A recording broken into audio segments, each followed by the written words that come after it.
Monsieur le recteur, Mesdames et Messieurs les professeurs, chères étudiantes, chers étudiants, distingués invités, c'est toujours une joie, un grand honneur de recevoir les insignes d'un doctorat honoris causa. Aussi, je voudrais humblement vous remercier au nom des femmes victimes de violences sexuelles de par le monde. Cependant, notre joie est mitigée.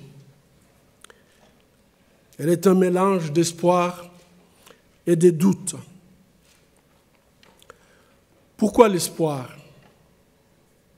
Une telle distinction fait souffler sur notre navire en perdition, sur notre océan obscur, un vent d'espoir. Le principal message que m'apporte cette distinction est que les femmes victimes de violences sexuelles ne sont pas oubliées. Puisque tous les honneurs, ce qui est vraiment thérapeutique pour les âmes si gravement blessées des victimes de violences sexuelles, c'est au travers de cette distinction avoir le sentiment d'être écouté. Il y a quelques années, en voyageant dans le métro bruxellois, j'étais frappé par une accroche du Centre de prévention du suicide qui disait « Un homme existe lorsque sa voix est écoutée ».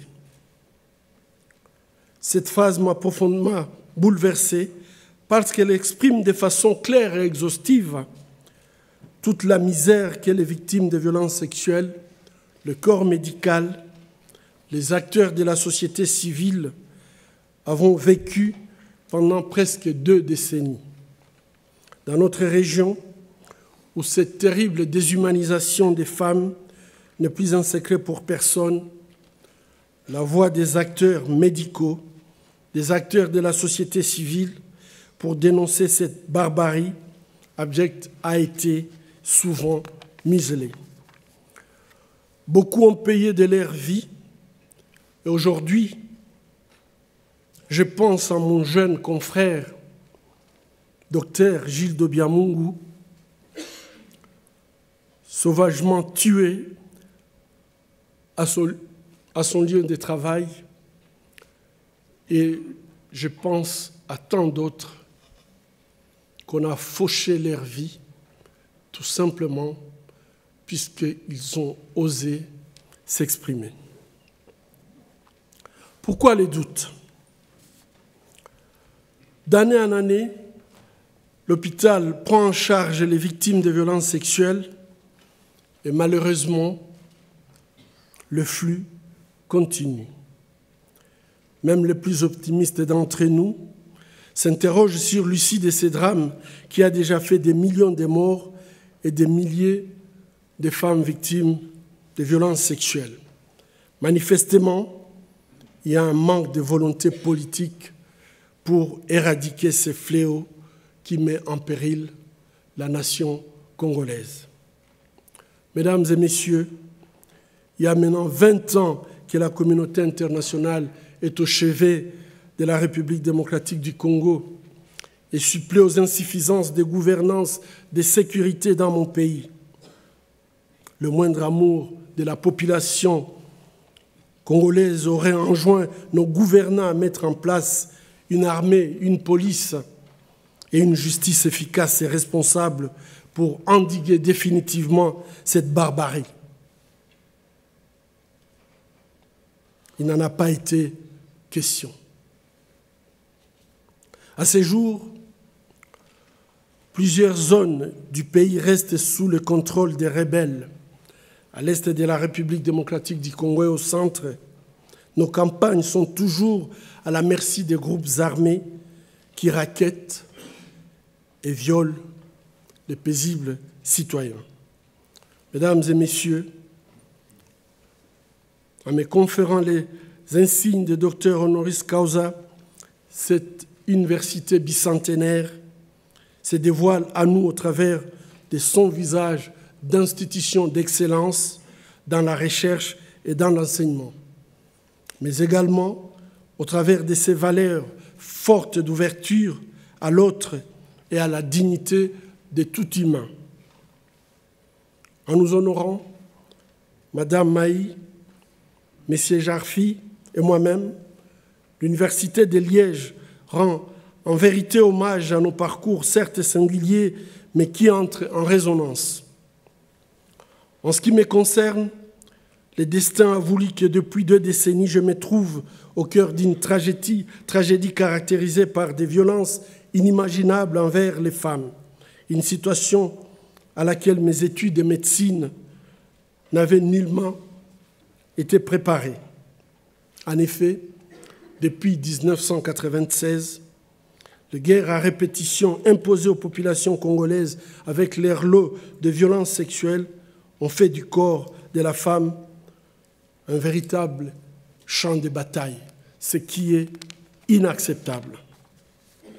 Gynécologue obstétricien, engagé à donner la vie, je me suis retrouvé à soigner autant que possible l'intimité mutilée des femmes et les déshonneurs des communautés auxquelles elles appartiennent.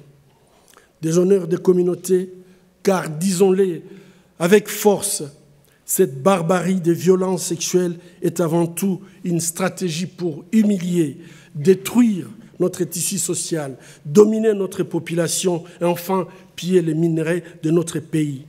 C'est une véritable stratégie de guerre. Mesdames et messieurs, comme vous l'aurez constaté, les combats contre la violence sexuelle imposés à nos semblables et malheureusement les dénominateurs communs de nos engagements, Madame Maï, Monsieur Jarfi et moi-même, nous sommes liés par ces violences inhumaines qui sont imposées à nos semblables.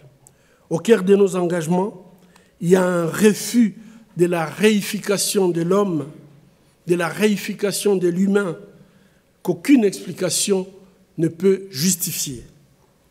Mesdames et messieurs, à l'heure où plusieurs pays ici en Occident et dans le monde sont traversés par une vague d'intolérance, rongés par la montée des extrémistes et du repli sur soi, l'éthique de la responsabilité qui est au cœur des valeurs de toute université digne de ces noms, devrait nous commander à nous interroger à la fois sur les causes et les remèdes de ces maux.